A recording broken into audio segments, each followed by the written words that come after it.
It's a publisher called Rush Hour Revisions. And I don't know, I'm not sort of in the swing of literary fiction publishing these days, but at the time, there was a real fad of what they call short shorts, which is like 500 word stories. And it's the kind of thing that, I mean, of course I did it because they were going to publish it and pay me $25. But I think it was the kind of thing that publishers and writers really liked, but I'm not so sure that many readers actually read them. But anyways, this is my contribution. There it is. It's called Convenience Banking. And it is based on a true story. Convenience banking, and I really like the bio they gave me. I wrote this myself. It says, Anya Wassenberg is a writer, and in spite of massive talent and movie star good looks, also a corporate slave, she lives in the shadow of airborne toxins and political incompetence in Hamilton, Ontario. Convenience banking.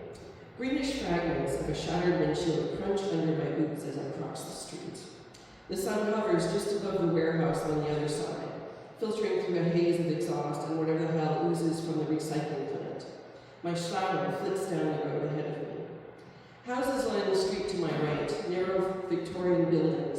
They stand like dowagers, stiff and disapproving, trying to grasp onto some shred of dignity while used condoms and syringes litter the alleyway behind. A bank machine beckons at the corner, the glass enclosure full of handprints and notices of the branches closing in 2 weeks' time. The guy ahead of me takes his bills and moves out of the way.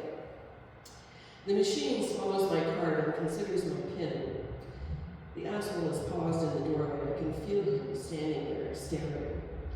Hi, he says. Sorry, I guess I don't smell too great. I've been out for a couple days.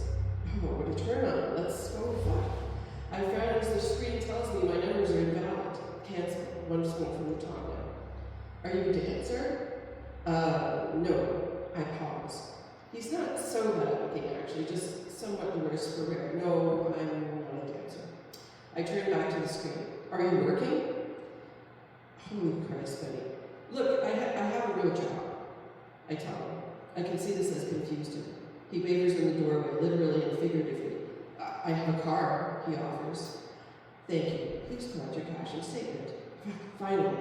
That's nice, I tell him as I brush past him on my way out. Have a nice trip. The light turns red, and there are too many cars to make a run for it. I hear the door opening behind me, stiffen, but he moves on. The traffic's just thinning enough for me to step off the curb. There's a car horn. Once, then again, I look. The genius is climbing out of the bank's parking lot, waving from a white Camaro. I turn back to the street quickly. Hey, over here, he calls. And I almost miss the light as it changes, double over as I am. I run across the steps, to the steps of the convenience store, my laughter bouncing from the grimy buildings and boarded up windows. I should explain that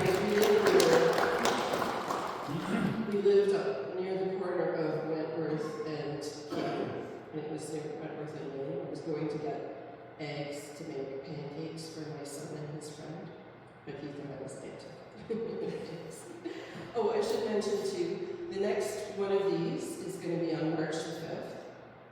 And also, there will be a Valentine's Day show right here at the church by June Stone. If you've heard of them, you can also check them on YouTube and stuff. They've got some releases out. And it's a family-friendly show. So